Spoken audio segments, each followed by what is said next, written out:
Alors je suis avec Mathias Beraya Lazarus de Bognal. Donc, bonjour Mathias. Bonjour. Alors aujourd'hui on va parler du coût au contact. Donc c'est quoi le principe du coût au contact? Qu'est-ce que c'est le coût au contact?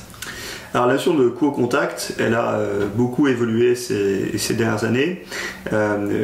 Si on prend l'exemple d'Ethernet, on a eu plusieurs phases en fait dans l'histoire d'Internet pour définir ce coût au contact. Historiquement, les premières bannières, eh bien, on les vendait au coût par mille, qui est une notion d'ailleurs qu'on retrouve dans le offline, dans le papier ou dans d'autres domaines.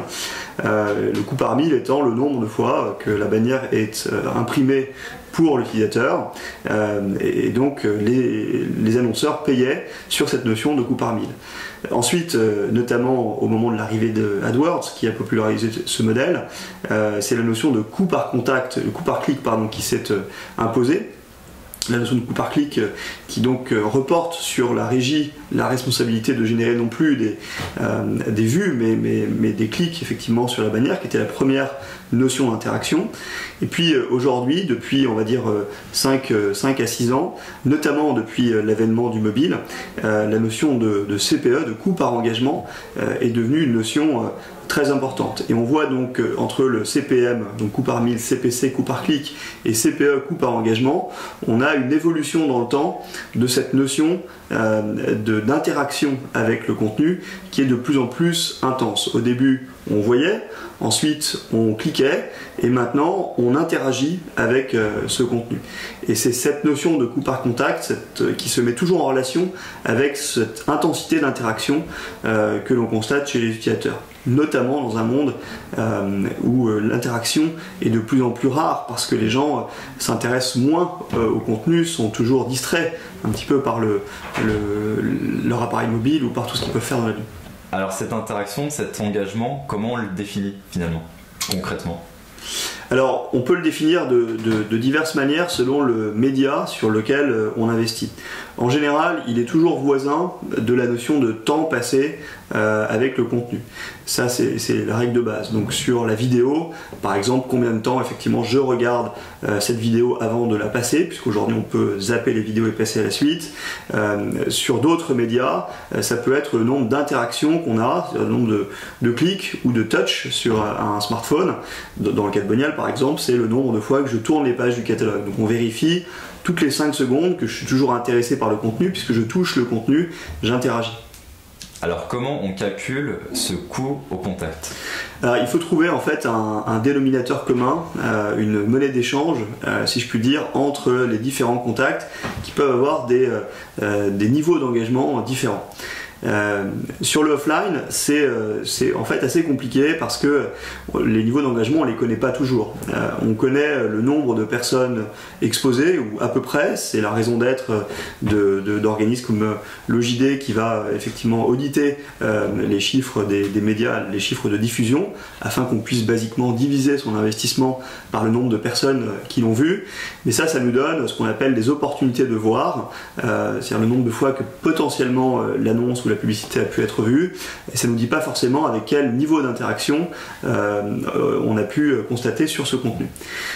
Donc il faut faire des recherches sur la quantité et la qualité de l'engagement que les consommateurs peuvent avoir avec ces contenus. Donc dans le domaine du papier, on a des études qui permettent effectivement d'approcher cette notion de coût au contact.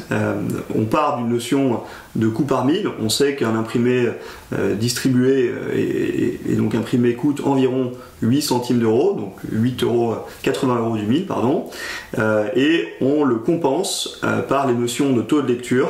On sait à peu près qu'un imprimé publicitaire est lu dans les environs de 10%, et par les notions d'intensité de lecture. Il y a des lectures qui sont intenses, d'autres qui sont survolées, d'autres enfin qui sont regardées, qui est un petit peu le niveau intermédiaire. Et lorsque l'on fait ces petits calculs et qu'on divise successivement ce coût par mille par ces notions-là, on arrive à un coût au contact qui est de l'ordre de 1 €, 1,50 €, 2 € selon le secteur. Donc qui sont des coûts au contact qui sont finalement assez élevés, mais qui au final sont d'ailleurs comparables à des domaines très disputés de l'internet, à des AdWords que vous pouvez acheter sur des domaines très concurrentiels, qui peuvent là aussi être dans les environs de 1,50 €, 2 €, 2,50 € et même parfois davantage.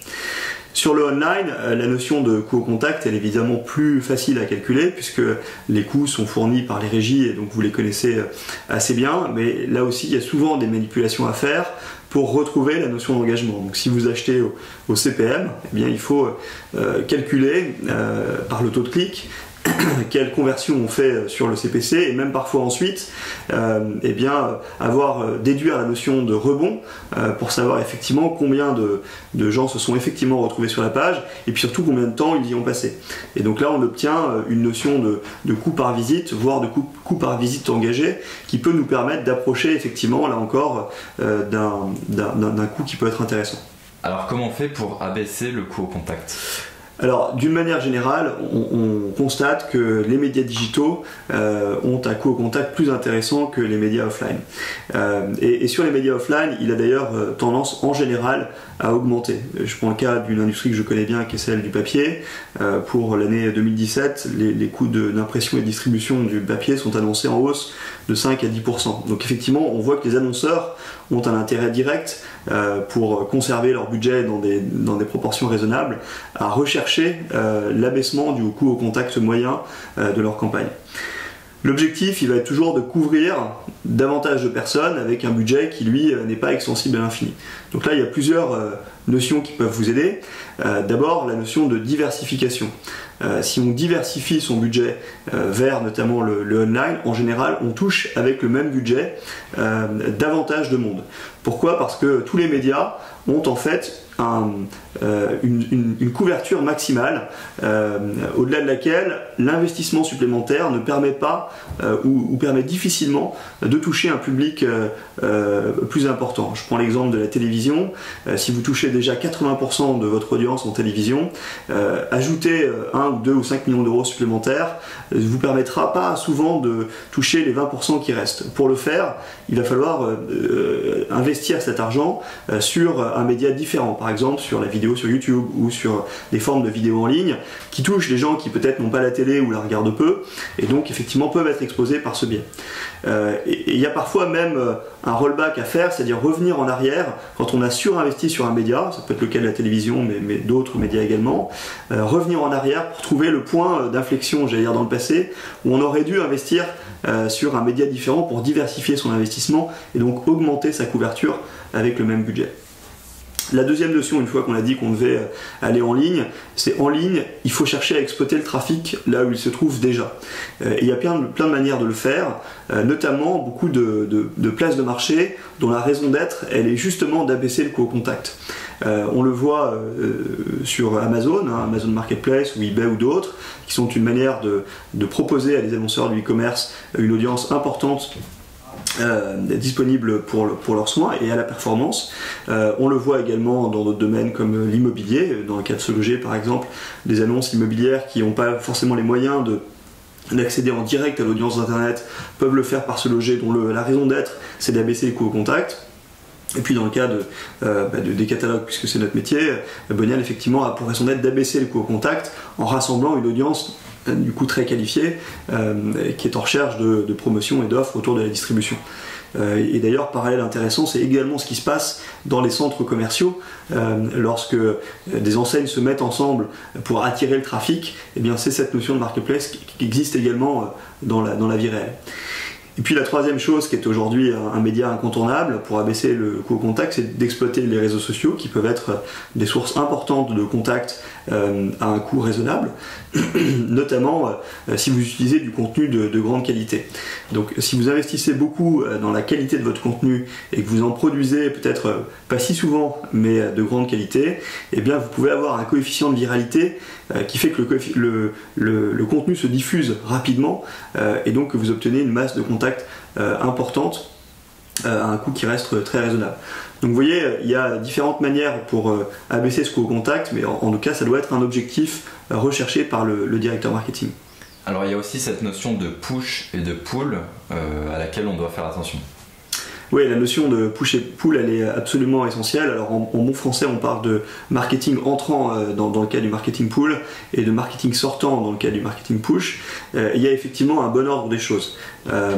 Aujourd'hui, on a pour objectif d'abord satisfaire toutes les demandes entrantes, c'est-à-dire toutes les demandes de gens qui cherchent activement à se renseigner sur vos produits ou vos services.